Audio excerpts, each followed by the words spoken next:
The Velveteen Rabbit, or How Toys Become Real, by Margery Williams. There was once a Velveteen Rabbit, and in the beginning he was really splendid. He was fat and bunchy, as a rabbit should be. His coat was spotted brown and white. He had real thread whiskers, and his ears were lined with pink sateen. On Christmas morning, when he sat wedged in the top of the boy's stocking, with a sprig of holly between his paws, the effect was charming. There were other things in the stocking, nuts and oranges and a toy engine, and chocolate almonds and a clockwork mouse, but the rabbit was quite the best of all. For at least 2 hours the boy loved him, and then aunts and uncles came to dinner, and there was a great rustling of tissue paper and unwrapping of parcels, and in the excitement of looking at all the new presents, the Velveteen Rabbit was forgotten. For a long time he lived in the toy cupboard or on the nursery floor, and no one thought very much about him. He was naturally shy, and being only made of velveteen, some of the more expensive toys quite snubbed him. The mechanical toys were very superior and looked down upon everyone else. They were full of modern ideas and pretended they were real. The model boat, who had lived through 2 seasons and lost most of his paint, caught the tone from them and never missed an opportunity of referring to his rigging in technical terms. The rabbit could not claim to be a model of anything, for he didn't know that real rabbits existed. He thought they were all stuffed with sawdust like himself, and he understood that sawdust was quite out of date and should never be mentioned in modern circles. Even Timothy, the jointed wooden lion, who was made by the disabled soldiers and should have had broader views, put on airs and pretended he was connected with government. Between them all, the poor little rabbit was made to feel himself very insignificant and commonplace, and the only person who was kind to him at all was the Skin Horse. The Skin Horse had lived longer in the nursery than any of the others. He was so old that his brown coat was bald in patches and showed the seams underneath, and most of the hairs in his tail had been pulled out to string bead necklaces. He was wise, for he had seen a long succession of mechanical toys arrive to boast and swagger, and by break their mainsprings and pass away, and he knew that they were only toys, and would never turn into anything else. For nursery magic is very strange and wonderful, and only those who play things that are old and wise and experienced like the Skin Horse understand all about it. "What is real?" asked the rabbit one day, when they were lying side by side near the nursery fender before Nana came to tidy the room. "Does it mean having things that buzz inside you and a stick-out handle?" "Real isn't how you are made," said the Skin Horse. "It's a thing that happens to you. When a child loves you for a long, long time, not just to play with, but really loves you, then you become real." "Does it hurt?" asked the rabbit. "Sometimes," said the Skin Horse, for he was always truthful. "When you are real, you don't mind being hurt." "Does it happen all at once, like being wound up?" he asked, "or bit by bit?" "It doesn't happen all at once," said the Skin Horse. "You become. It takes a long time. That's why it doesn't often happen to people who break easily, or have sharp edges, or who have to be carefully kept. Generally, by the time you are real, most of your hair has been loved off, and your eyes drop out, and you get loose in the joints and very shabby. But these things don't matter at all, because once you are real, you can't be ugly, except to people who don't understand." "I suppose you are real," said the rabbit, and then he wished he had not said it, for he thought the Skin Horse might be sensitive. But the Skin Horse only smiled. "The boy's uncle made me real," he said. "That was a great many years ago, but once you are real, You can't become unreal again. It lasts for always." The rabbit sighed. He thought it would be a long time before this magic called real happened to him. He longed to become real, to know what it felt like, and yet the idea of growing shabby and losing his eyes and whiskers was rather sad. He wished that he could become it without these uncomfortable things happening to him. There was a person called Nana who ruled the nursery. Sometimes she took no notice of the playthings lying about, and sometimes, for no reason whatever, she went swooping about like a great wind and hustled them away in cupboards. She called this tidying up, and the playthings all hated it, especially the tin ones. The rabbit didn't mind it so much, for wherever he was thrown he came down soft. One evening, when the boy was going to bed, he couldn't find the china dog that always slept with him. Nana was in a hurry, and it was too much trouble to hunt for china dogs at bedtime. So she simply looked about her, and seeing the toy cupboard door stood open, she made a swoop. "Here," she said, "take your old bunny. He'll do to sleep with you." And she dragged the rabbit out by one ear and put him into the boy's arms. That night, and for many nights after, the Velveteen Rabbit slept in the boy's bed. At first he found it rather uncomfortable, for the boy hugged him very tight, and sometimes he rolled over on him, and sometimes he pushed him so far under the pillow that the rabbit could scarcely breathe. And he missed, too, those long moonlight hours in the nursery when all the house was silent, and his talks with the skin horse. But very soon he grew to like it, for the boy used to talk to him, and made nice tunnels for him under the bedclothes that he said were like the burrows the real rabbits lived in.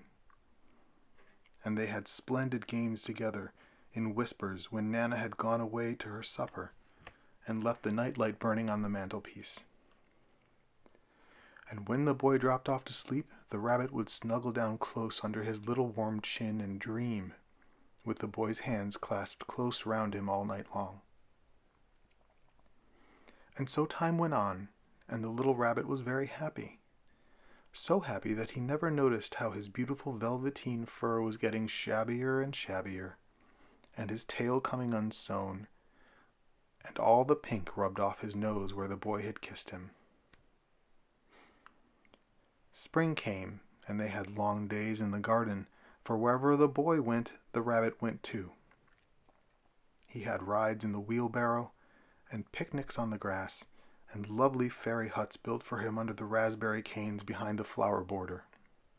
And once, when the boy was called away suddenly to go out to tea, the rabbit was left out on the lawn until long after dusk, and Nana had to come and look for him with a candle, because the boy couldn't go to sleep unless he was there. He was wet through with the dew and quite earthy from diving into the burrows the boy had made for him in the flower bed. And Nana grumbled as she rubbed him off with a corner of her apron. "You must have your old bunny," she said. "Fancy all that fuss for a toy."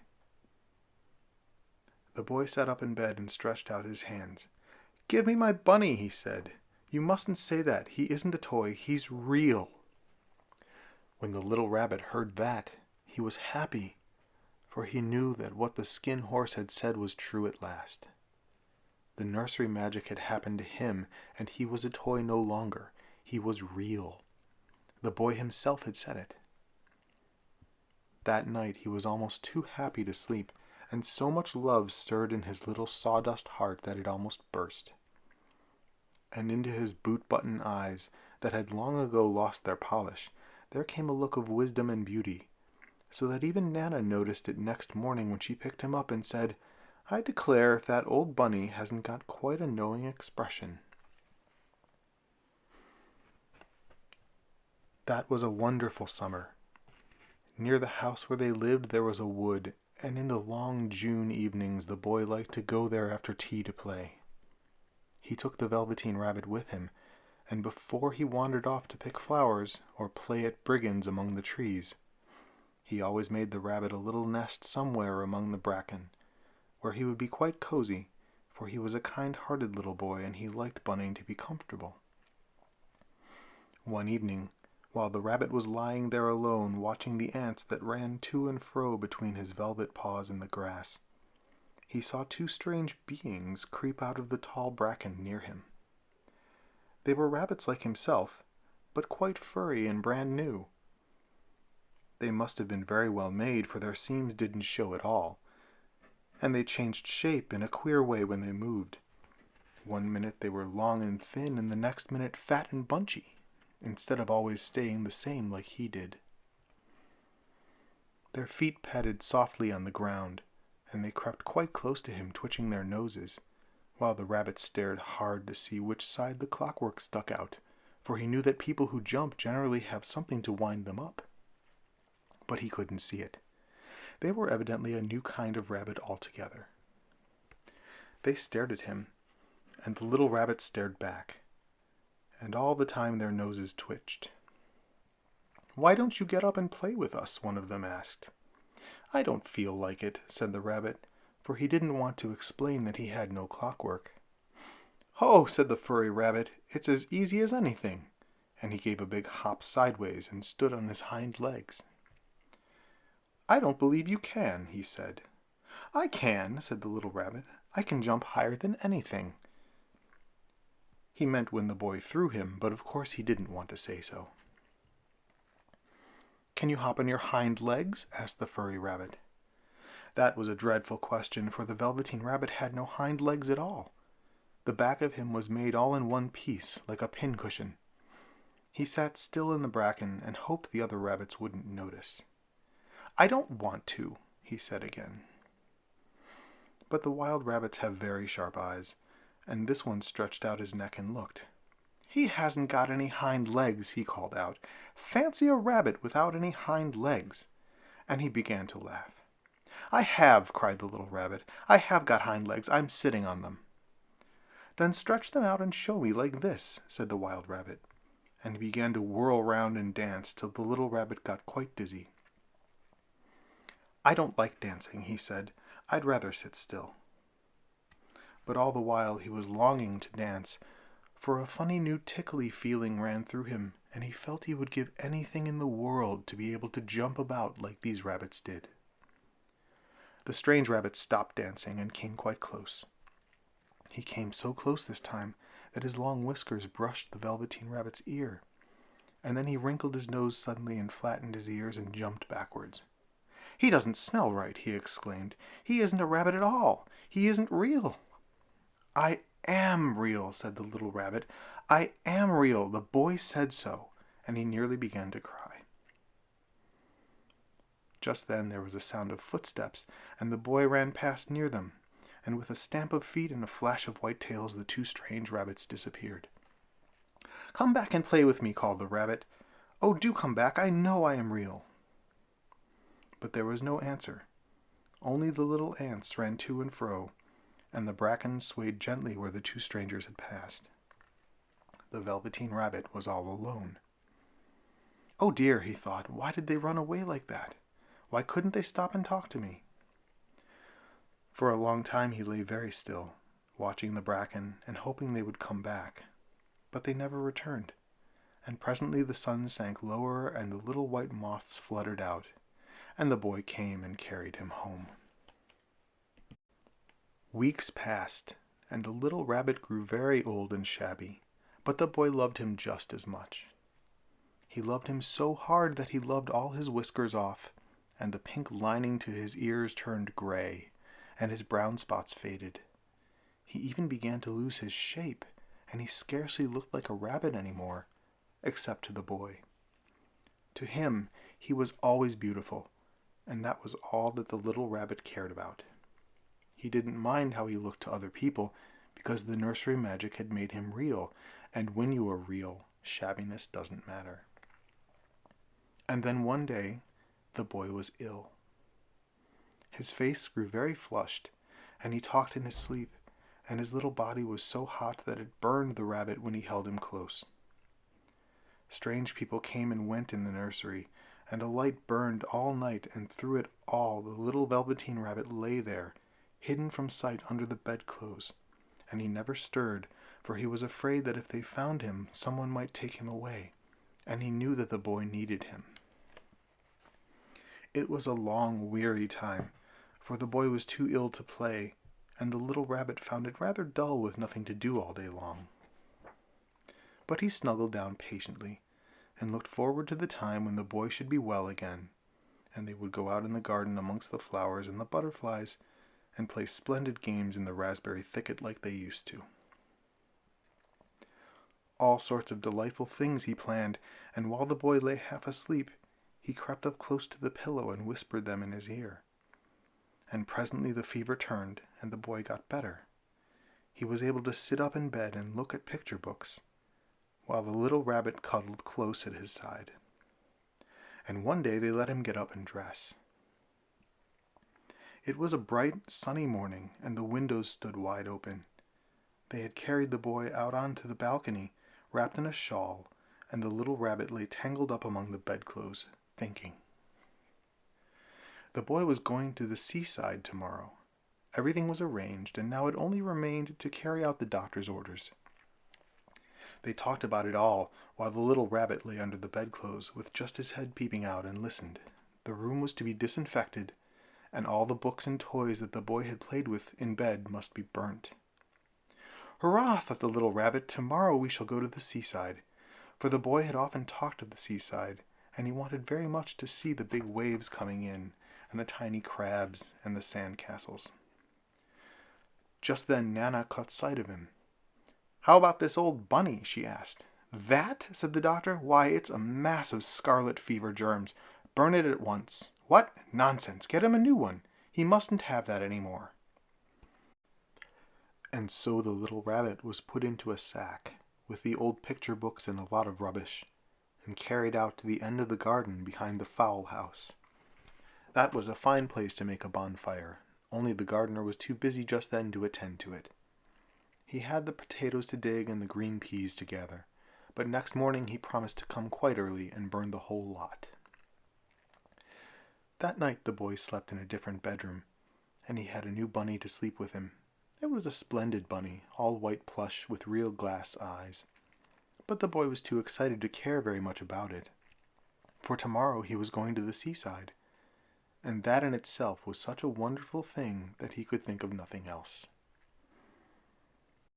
And while the boy was asleep, dreaming of the seaside, the little rabbit lay among the old picture books in the corner behind the fowl house, and he felt very lonely.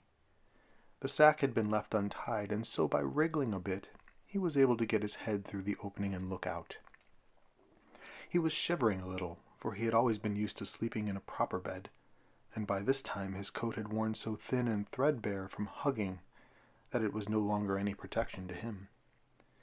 Nearby he could see the thicket of raspberry canes, growing tall and close like a tropical jungle, in whose shadow he had played with the boy on bygone mornings. He thought of those long sunlit hours in the garden, how happy they were, and a great sadness came over him. He seemed to see them all pass before him, each more beautiful than the other. The fairy huts in the flower bed, the quiet evenings in the wood when he lay in the bracken, and the little ants ran over his paws. The wonderful day when he first knew that he was real. He thought of the skin horse, so wise and gentle, and all that he had told him.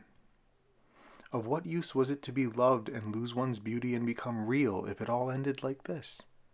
And a tear, a real tear, trickled down his little shabby velvet nose and fell to the ground. And then a strange thing happened.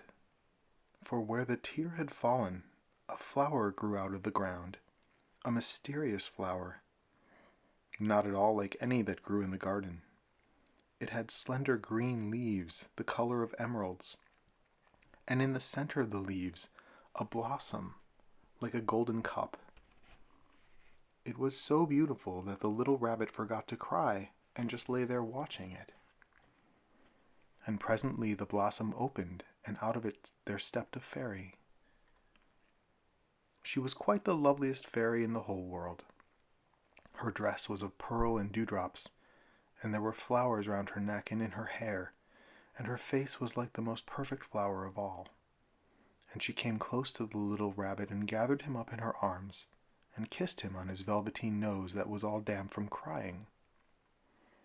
"Little Rabbit," she said, "don't you know who I am?" The rabbit looked up at her, and it seemed to him that he had seen her face before, but he couldn't think where. "I am the nursery magic fairy," she said. "I take care of all the playthings that the children have loved. When they are old and worn out, and the children don't need them any more, then I come and take them away with me and turn them into real." "Wasn't I real before?" asked the little rabbit. "You were real to the boy," the fairy said, "because he loved you. Now you shall be real to everyone." And she held the little rabbit close in her arms and flew with him into the wood. It was light now, for the moon had risen. All the forest was beautiful, and the fronds of the bracken shone like frosted silver. In the open glade between the tree trunks, the wild rabbits danced with their shadows on the velvet grass. But when they saw the fairy, they all stopped dancing and stood round in a ring to stare at her. "I've brought you a new playfellow," the fairy said. "You must be very kind to him and teach him all he needs to know in Rabbitland, for he is going to live with you forever and ever." And she kissed the little rabbit again and put him down on the grass. "Run and play, little rabbit," she said. But the little rabbit sat quite still for a moment and never moved.